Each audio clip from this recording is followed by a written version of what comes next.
Hey everybody, and welcome back to I Just Want to Talk About the Bible. My name is Christian, for those of you who are joining us for the first time this week. I'm glad to have you with us. Now, in the introduction to this podcast, the very first episode, I mentioned that almost every episode is going to fall under one of three primary categories. The first category being, what is the Lord currently showing me? Because I believe that if He's shown it to me and put it in my heart, that when I share it, it'll have power because it's originating from the Spirit of God and not just something I contrived in my own mind. And so that's the first category. I've already uploaded a couple episodes that fall under that. The second category is going to be a question and answer about the Bible, Christianity, Jesus, any of that stuff. So if you have any questions, feel free to email me at ijustwanttotalkabout@gmail.com. I'll be sure to include that email address in the show notes for this episode so that you can just copy and paste it if you need to. And then the third category is going to be hopefully equipping you guys with tools for reading your Bible, ways that'll help the Bible make more sense, ways that'll help the Bible come more alive in ways that previously maybe it hadn't. I know that I have benefited a lot whenever people have given me tools, and it's made the Bible it's made it make a lot more sense, and also that has led to it being a lot more exciting. Especially some stuff in the Old Testament, because some of that, especially in the prophets, can be really hard. So today, specifically, what we're going to be talking about is an overview of the Old Testament. A very, very, very brief overview of the Old Testament. If we were to get too much into detail, it would take hours. And I'm sure we're going to be revisiting a lot of the stuff that we touch on today as perhaps the subject of entire episodes moving forward. But for now, I just want to help us get an overview. I've noticed that for us as believers, the Old Testament can be something that's pretty hard to handle. Sometimes we don't know what to do with it. We are familiar with parts of it, such as Adam and Eve, Noah, Abraham, Moses, the people of Israel, and then there's a whole bunch of kings with names that are really hard to pronounce, not really sure what's going on anymore, and then all of a sudden we're in the New Testament, and so it can be really, really difficult. So an overview, if we have a general lay of the land of, okay, this is kind of the overarching history in the Old Testament, then if you hear a reference to somebody, or even if you just start reading the Old Testament, you can kind of help place, okay, this is where this is happening in this story. And that can really help make a lot more sense of stuff. And so, I have encountered some believers who also don't even really see much value in the Old Testament. And I don't want to get into a lengthy discussion on, all the ways that the Old Testament is very, very important. But one of the big ways that I want to highlight in our conversation today is that in order to really understand the New Testament, we need to have a grasp on the Old. The more we understand the Old Testament, the more the New Testament makes sense. Let me just give you a quick example of what I mean. So in the book of Jude, second to last book in the New Testament, right before the book of Revelation, it's a very short letter, and it's only one chapter long, but I'm just going to pick one verse out of there to illustrate what I mean. Verse 11 in Jude says this: "Woe to them, for they walked in the way of Cain, and abandoned themselves for the sake of gain to Balaam's error, and perished in Korah's rebellion." Right there in one verse. Right there in one verse is three completely separate Old Testament references. The reference to Cain, the reference to Balaam, and the reference to Korah's rebellion. Those are three separate incidents, and yet Jude is drawing on all three of them to make his point. And I can remember in times past when I've read the book of Jude, and I've been like, what is he talking about? Like, what on earth is he talking about? And that verse 11 that I just read, is just the tip of the iceberg. Like, if you were to read the entire short book of Jude, there's going to be so much in there that you're like, what? But one thing I can say, and this was actually very encouraging to me, the most recent time that I read through Jude, it made more sense to me than it has ever made before. And the reason why is because I'm more acquainted with the Old Testament. I'm more acquainted with the stuff that he's referring to. I know what he's talking about when he talks about Cain. I know what he's talking about when he mentions Balaam. I understand what happened during Korah's rebellion. In fact, I was reading about Korah's rebellion yesterday morning. And so And so my point is just this.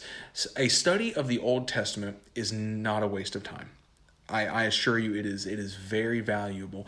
Let me give you another and even more probably relevant example to your experience as a Christian. It would be this.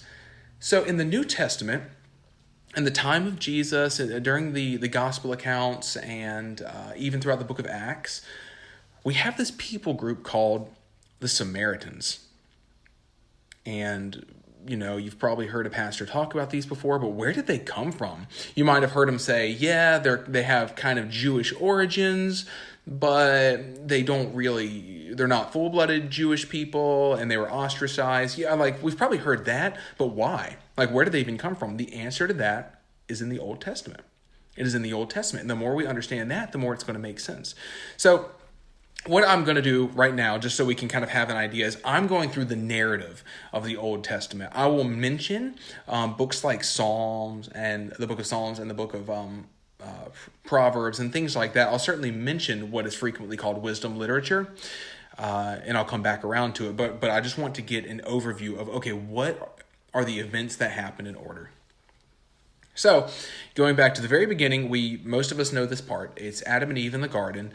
They were placed there. We don't know how long they were there, but they were there. They had the one command, do not eat from the tree of the knowledge of good and evil. They were deceived by the serpent. They sinned, and they were driven from the garden. In fact, the Garden of Eden, the more you look at it, it's before sin has entered the world, it's depicted as an overlap of heaven and earth. It's like, okay, God is there, humans are there, God would walk with them in the cool of the day. It's this incredible place. And spoiler alert, that's actually how the Bible ends. The Bible ends with Eden completed, fully expanded. And so it starts with an overlap of heaven and earth, and it ends with an overlap of heaven and earth. Jerusalem descending from heaven down onto the new earth. And you can already see just from that in order to even try to understand Revelation, we need to know the Old Testament. If we try to interpret the book of Revelation apart from the Old Testament, we're going to wind up in all sorts of places. So it starts, we know Adam and Eve, they sin, they're driven from the garden. They have two sons and other sons and daughters we find out from later in the text, but they're presumably first two are Cain and Abel. And Cain gets mad because God shows regard for Abel's sacrifice, and he gets mad and kills his brother Abel. And then he's driven away from the presence of the Lord, kind of like his parents were, and so he becomes a wanderer and goes and settles a city elsewhere. But then Adam and Eve have another son named Seth. And then there is a genealogy that is introduced that tracks from Adam and Eve down to Noah, another famous figure. And so now we're in Genesis chapter 6, and there is multiplying evil on the earth. There is this issue with what are called Nephilim, which we are not going to get into right now, but I'm sure we will in future episodes. And so then God sends a flood to cover the earth, and the 8 people in Noah's ark, namely Noah and his wife and his 3 sons and their wives, they obey the Lord. Noah is righteous, and the Lord saves him. And then it's kind of like a reset, actually. It's like the Garden of Eden kind of all over again. And here's new humanity kind of starting over. And then there is the Noah and his sons. They have families, and things continue to spread until Genesis 10, when we have the famous Tower of Babel event. Genesis 10 and 11, where people say, we're going to build a tower up into heaven. Basically, they do on a social scale what Adam and Eve did on an individual scale. We want to be like God. And so they try to do the exact same thing. And then God confuses their languages, scatters them, and separates them, and they all go in completely different directions. And immediately after that, he chooses Abram, and he says, you're going to be the father of many nations. You're going to be the father of the forefather of my people, the Hebrew people. And so we know there's the whole thing with Abram. God renames him Abraham, which means father of a multitude. God promises him a son, but both Abraham and his wife Sarah are too old to have a child, and so there is the issue with Hagar. Abraham has a child by Sarah's servant, and God says, no, that's not what I meant. That's not how we're doing things. You will have a child by Sarah. So then eventually they do. They have a child, and his name's Isaac. And then Isaac has a son, two sons, Jacob and Esau. And then through Jacob will have 12 sons. He ends up having 12 sons, and they become the forefathers of the 12 tribes of Israel. And so I'm trying to keep this really brief. Like I'm omitting so many details, as many of you know who are well acquainted with the book of Genesis. So this is pretty much the end of the book of Genesis. Joseph gets sold into slavery down in Egypt by his brothers, and Joseph ends up interpreting dreams for Pharaoh, because they were out in the land of Canaan, modern day Palestine, and then Joseph was sold into slavery into Egypt. So through the interpretation of these dreams, Joseph ascends to second in command over what was then probably the most powerful nation in the world, which was Egypt. So he ends up saving the world from this upcoming famine. And then Joseph and his family, they all move down to Egypt, and things are going well for them there. They are in Egypt about 420 years. And then a Pharaoh came up. Pharaoh means king of Egypt. A Pharaoh came who did not know Joseph or his family. And he began to be intimidated by the Israelites, and he then decided to enslave them. He decided to enslave them and set taskmasters over them. They continued to increase. He was concerned that if there were ever an uprising of the Hebrews, they would be a powerful force. So then he atrociously decided and told midwives, listen, whenever a Hebrew woman is having a child, if it's a daughter, let her live. If it's a son, kill him right there on the spot. Kill him. Throw him into the Nile and kill him. And so that just started this absolutely just awful thing, which, let me pause here. So, like I said, they've been in Egypt about 400 years. This might sound familiar to you who are acquainted with the book of Matthew, because King Herod did the same thing, didn't he? Remember when he heard that Jesus had been born, he killed all the boys in that region who were 2 years and younger? And by the way, whenever that happened, Joseph, Mary, and Jesus fled into Egypt. And so you see, it's like a reversal of what's happening here in the Old Testament. Instead of fleeing from Egypt and escaping from Egypt and Pharaoh killing all of them, this is happening in Israel. And so there's a whole bunch of messaging in that. And it makes that passage come so much more alive.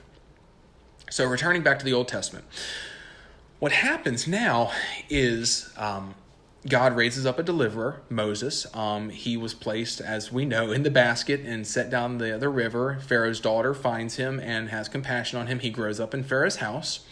As an adult, he sees a Hebrew slave being mistreated by an Egyptian. He, in anger, kills the Egyptian.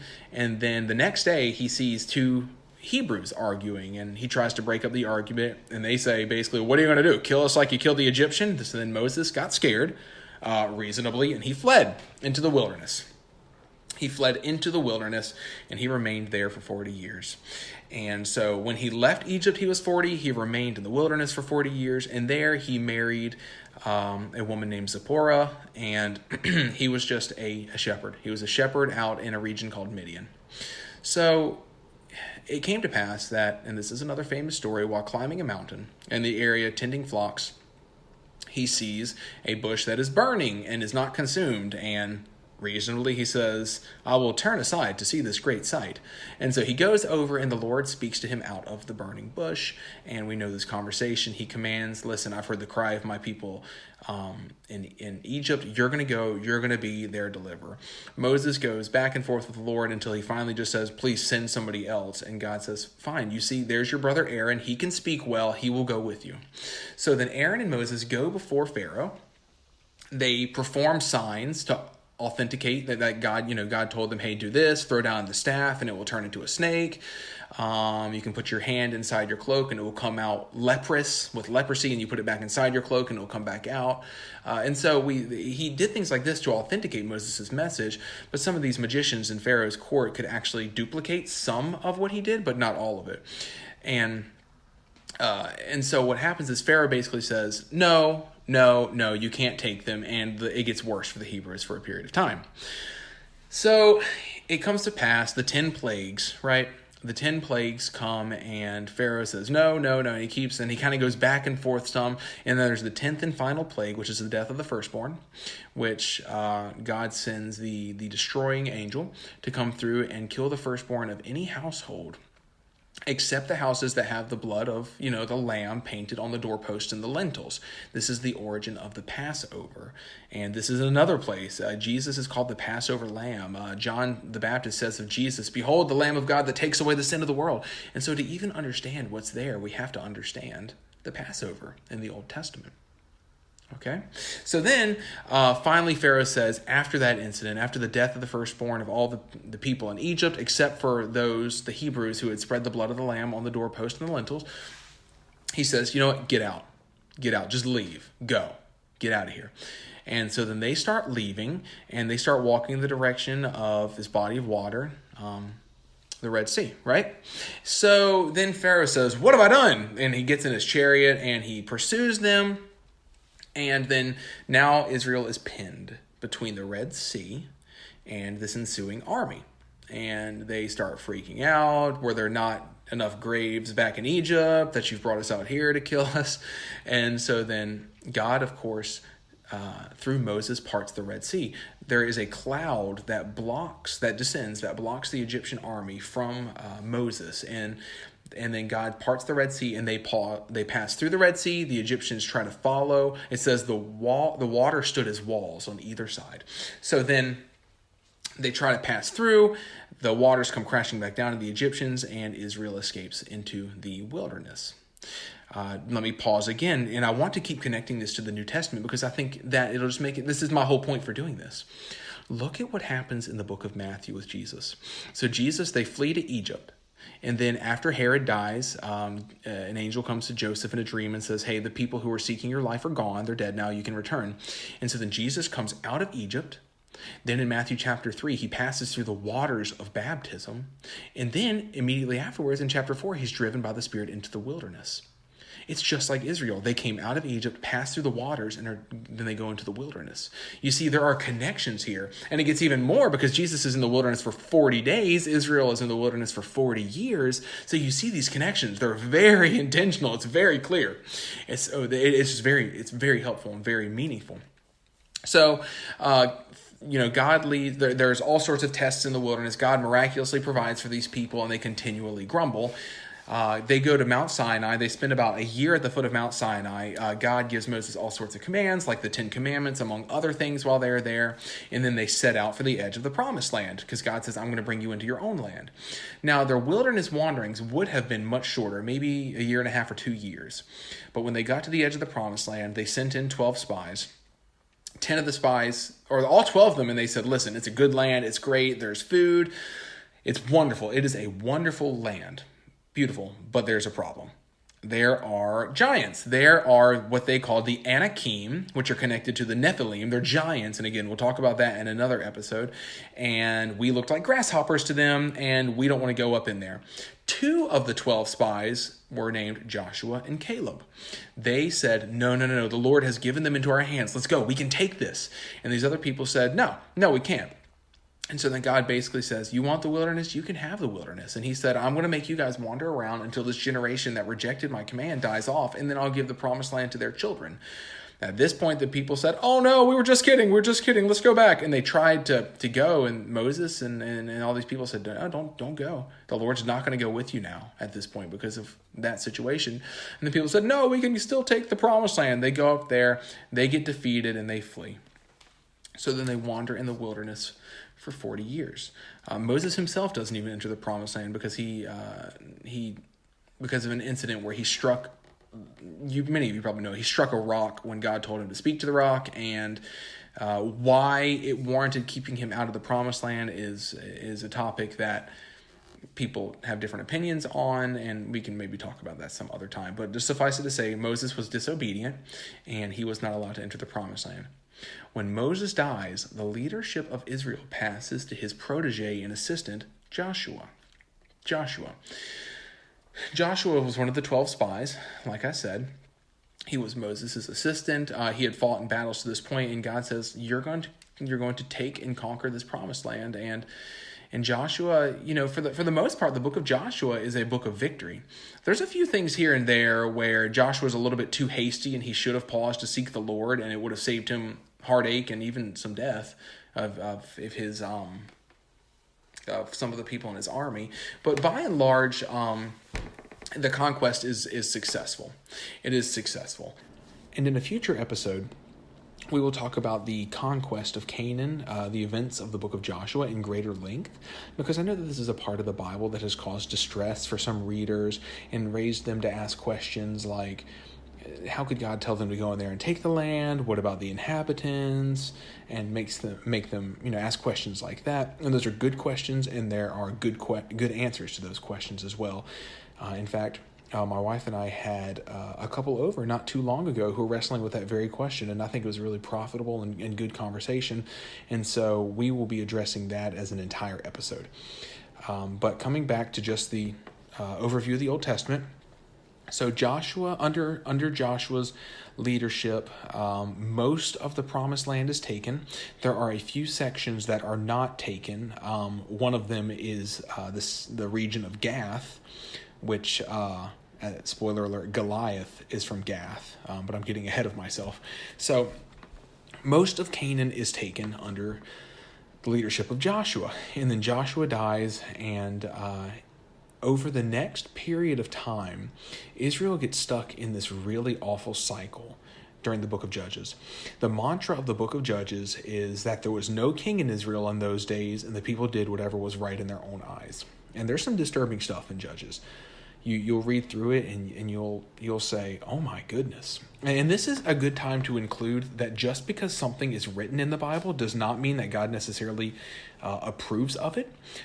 It's just accurately recording events a lot of times, especially in the narrative portions of the Bible that are just saying this is what happened. And so just because it's in there does not mean that God approved of it, doesn't mean that he sanctioned it. And so we have to be good students and ask the question of, okay, what does God think about this circumstance? And so you'll have plenty of practice asking that question as you read the book of Judges. But what happens in Judges is God raises up regional leaders. They're called judges, not surprisingly. And this is where we get stories like Samson, famous story of Samson, the story of Gideon, the story of Ehud, which is very, very comical and fun to read.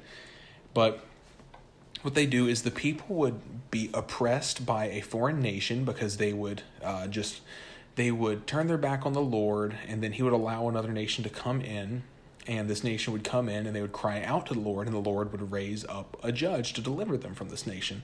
So it shows the heart of the Lord that he wants to deliver these people. He wants to be close to them, but they keep abandoning him, forsaking him, and turning their back. And so he will allow these adverse circumstances to come along so that they will repent, and they kind of serve as a disciplinary role to bring them back to him.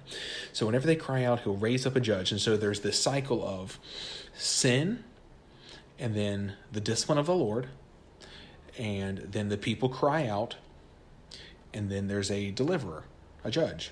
And they just keep going through the cycle over and over and over again. And that goes throughout the entire book of Judges. And then in 1 Samuel comes along the final judge. His name is Samuel. And I'm not going to get into all the details of his life, but he's a prophet and a judge. And he's a really he's a good guy. So then it's during the time of Samuel that the people cry out for a king, and God allows them to have a king, and they pick a guy named Saul. Saul starts off really, really well, but he ends really poorly. The nation of Israel has become a monarchy now, and it's all, united. There's 12 tribes of Israel that descended from the 12 tribes of Jacob, as I talked about a minute ago. And so, but they are united under King Saul. And so Saul just continues to disobey the Lord, to do things his own way. And so finally, the Lord says, I'm going to take the kingdom away from you and give it to somebody else. And this is when King David comes along. God picks King David. Saul does not want David to be king. Saul feels threatened by David. Saul goes a little crazy and ends up, trying to kill David, pursuing David. And eventually Saul dies and David ascends the throne. Just to kind of get this on the chronological map, David became king, I believe, is around 1000 BC. So David's kingdom was around 1000 BC. After David, his son Solomon reigned, and Solomon started out good, but before his life was over, his heart had been drawn away from the Lord. He married a lot of different women, and a lot of them were from different nations. And so whenever the other nations would be brought into it like this, they would bring their other gods. And so it says at the end of Solomon's life that his heart had been taken away from the Lord, and that God was going to take the kingdom from him. He was going to take the kingdom from him and give it to somebody else.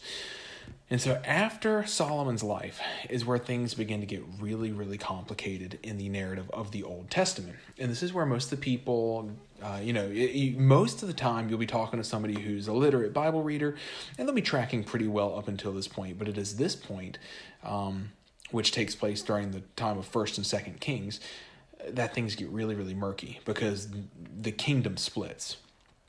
The kingdom splits. 10 of the 12 tribes become their own nation, and then 2 remain under the lineage of David. Of course, Judah being one of those. And David was from Judah, the tribe of Judah. Jesus is from the tribe of Judah. There's a whole bunch of stuff that stretches way into the New Testament with that. The northern kingdom during this time is referred to as Israel. The southern kingdom is referred to as Judah. So the 10 northern tribes that are taken out of, that are ripped away from Solomon and his descendants are called Israel, and it just makes things really confusing. And then the 2 southern tribes are called Judah. So then this starts a parallel line of kings, some in Israel, some in Judah. And this is why when you read Kings, it'll kind of be like a back and forth, and sometimes these kings interact, sometimes they fight with one another.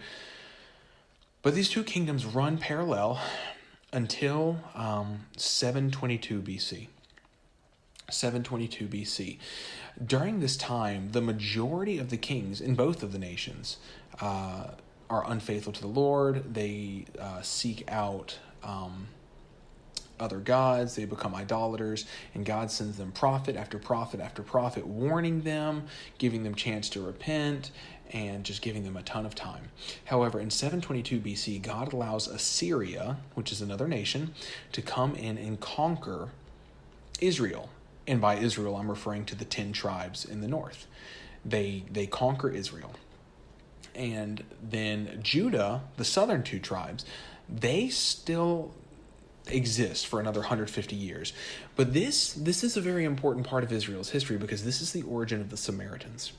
So Assyria comes in and takes over the top northern tribes, and they conquer the land, and they deport some of the people, and they keep some of them there. But what the Samaritans were the offspring of the mixing of the Assyrians who invaded and the Israelites who lived in the northern 10 tribes. And so you see there's this animosity between them and the Jews of Jesus's day. The word Jew coming from the word Judea, Judah. And so then you see there is this long-standing cultural and even racial animosity between these people that you can see even in Jesus's day. In John 4, when he's speaking to the woman at the well, you see that not only is it a cultural and racial thing, it's even become a religious thing when she tries to rope him into that conversation. Well, you people say you have to worship in Jerusalem. My people say we worship on Mount Gerizim. And yet they still have some similarities between them, because she references Jacob as the father of the Samaritans, and you can read all about that in John chapter 4. And so that explains the origin of the Samaritans. So at this point, 722, Assyria comes in, conquers all of that. Judah exists for another 150 years. However, Judah follows in the footsteps of Israel. As time goes by, they become idolaters, they forsake the Lord, and though the Lord sends prophet after prophet and warning after warning, he eventually says, okay. And he allows Nebuchadnezzar from Babylon to come over. And over the course of time, there is an invasion. Jerusalem is besieged. And in the 580s, 590s range, Jerusalem falls. Nebuchadnezzar returns multiple times, which is why I'm giving you that kind of time frame.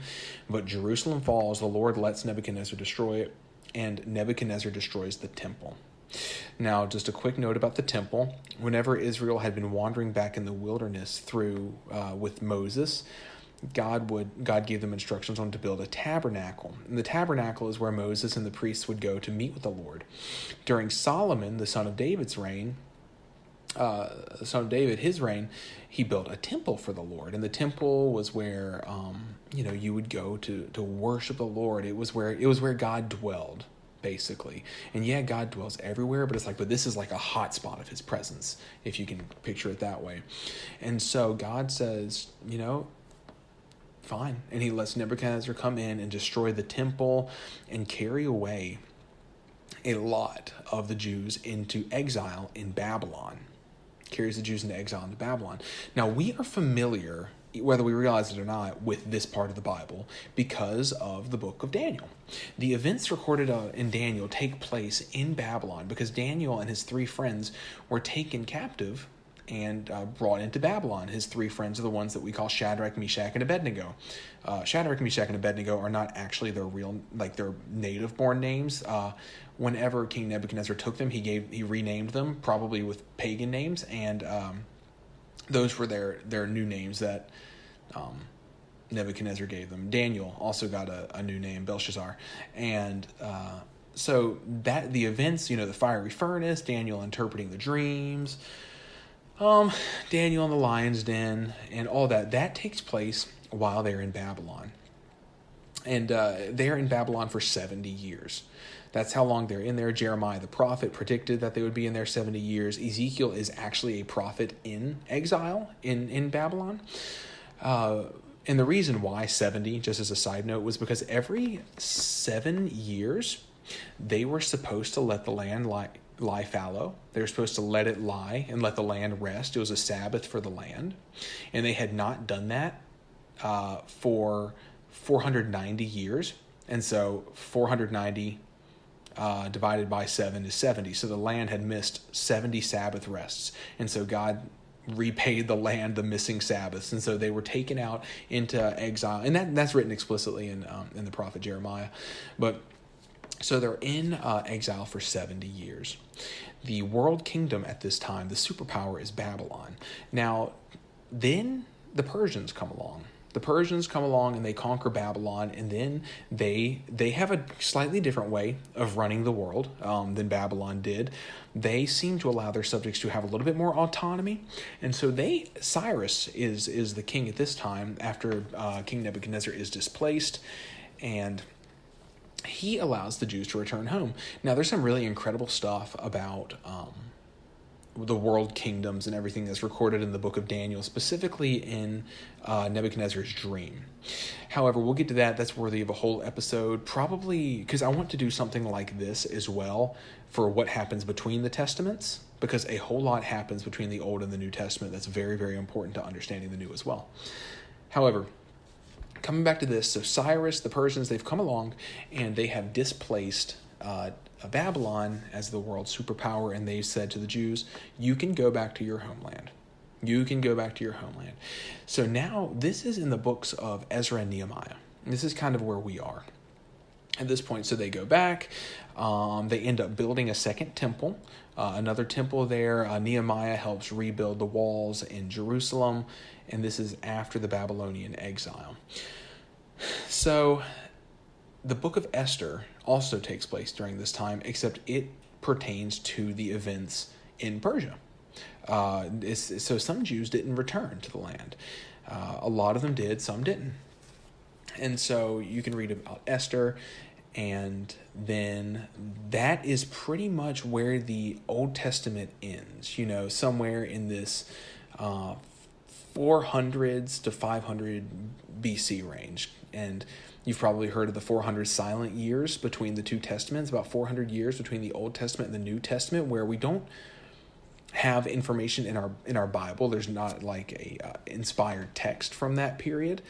And we'll talk about that time period at a future date, because again, that's very, very important. Now, something about this. So that's kind of the general overview. You got, Adam and Eve, Cain and Abel, Noah, then the Tower of Babel, Abraham, Isaac, Jacob, and then Joseph, Jacob's son, going into the land of Egypt and all of that stuff. Then Moses, deliverer, rising up, and then Joshua. Then you have the judges.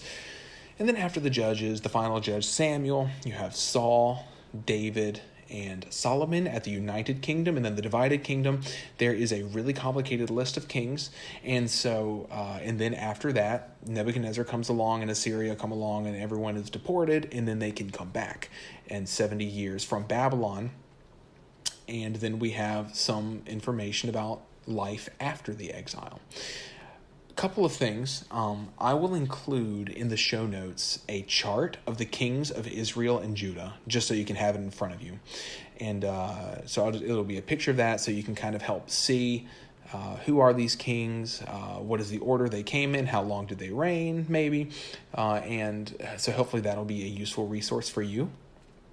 But that is a very, very brief overview, and it's helpful to know that, because when you're reading something, you can then place things. Now, that is an overview of the narrative of the Old Testament, but the Old Testament is much more than narrative. There are psalms and poetry and wisdom literature that aren't necessarily telling a narrative. For example, Psalms don't necessarily tell a narrative, but they take place in the narrative. And sometimes at the top of Psalms, it'll say like, oh, this is a Psalm of David when he hid in the cave of Adullam or something like that. And it'll kind of, if you're acquainted with the overarching story, then you'll be able to say, oh, I know what was happening in this circumstance, and it carries added weight. Same thing with some of the other wisdom literature, and so and especially with the prophets. The prophets read in isolation are some of the most confusing literature that you will ever read. I mean, for goodness sakes, even written in context, they're hard to understand. So the prophets, though, take place, God sent them to Israel or to Judah. And so a lot of the prophets we can place, he's speaking to Hezekiah. For example, Isaiah speaks to Hezekiah. We can look up Hezekiah. He was a king of Judah, and we can learn all about the events surrounding that, and it makes it make a lot more sense. Some of the prophets, we don't know when they took place. We don't exactly know. Scholars will have guesses and estimations, but especially some of the shorter ones, we don't know for sure. So this is a good time to very briefly mention something called the TaNaKh. Some of you may have heard of the TaNaKh before. TaNaKh is what the Jewish Bible is called. The Jewish Bible is what we call the Old Testament. And so it's the books of our Old Testament, except it's ordered a little bit differently. The books in the Hebrew Bible are the same books as our Old Testament books, Genesis, through Malachi is how ours are ordered, but theirs are ordered differently. And it's actually kind of noteworthy because you will see in the New Testament, people will make reference to the Old Testament ordering of the books at that time. For example, let me just go ahead and pull up Luke 20, I believe it's Luke 24. Yeah, Luke 24. This is the last chapter in the book of Luke, and it says that Jesus this is after Jesus has risen. He's interacting with his disciples, and it says, then he, Jesus, said to them, "These are the words which I spoke to you while I was still with you, that all things must be fulfilled which were written," and listen to these categories, "in the law of Moses and the prophets and the Psalms concerning me." So he says three categories: the law of Moses and the prophets and the Psalms. Now, the word TaNaKh, like I said, that is the way that the Hebrews describe what they call their Bible. It's three words. The first word, the ta part, is Torah. The second word, TaNaKh. The second word, na, I guess is the abbreviation, is Nevi'im. And the third one, ka, is Ketuvim. Each of those means something. The T for Torah means it's the first 5 books of the Bible, the Torah, the law of Moses. The second one, Nevi'im, means the prophets. And then the third one, Ketuvim, means the writings. The largest book in the writings will be the Psalms. So when Jesus refers to the law of Moses, the prophets, and the Psalms, that term Psalms, the whole category is encompassed there. And so what's interesting, though, about the ordering of the Tanakh is this. It lays out the entire narrative. Our English Old Testament has a different order, but it'll lay out the entire narrative. And then as you read through the prophets and the writings, the wisdom literature, you will be able to have the narrative, the entire overarching narrative that we just talked about in your mind, so you can kind of go back and place these things and be like, oh, this plugs in here, this plugs in here. So in the show notes, what I'm going to do is I'm also going to include the Tanakh ordering of the books in the Old Testament and the English Bible ordering of the books of the Old Testament, just so that you can see those. But hopefully this will be able to provide a framework just as you are even reading the New Testament or going back through the Old. This overview of the Old Testament will be able to say, you'll be able to say, oh, okay, I get the idea. And what I've given you here is just an absolute skeleton. In fact, this isn't even enough information to call it a skeleton, but you're going to have to really fill in the gaps here by familiarizing yourself with the events that we referred to today. And that's just something that we'll get into all this stuff in the future, but I hope that this has at least laid the groundwork for you to get a better understanding of the Old Testament and therefore a better understanding of the New Testament. All right, thanks, guys. God bless you.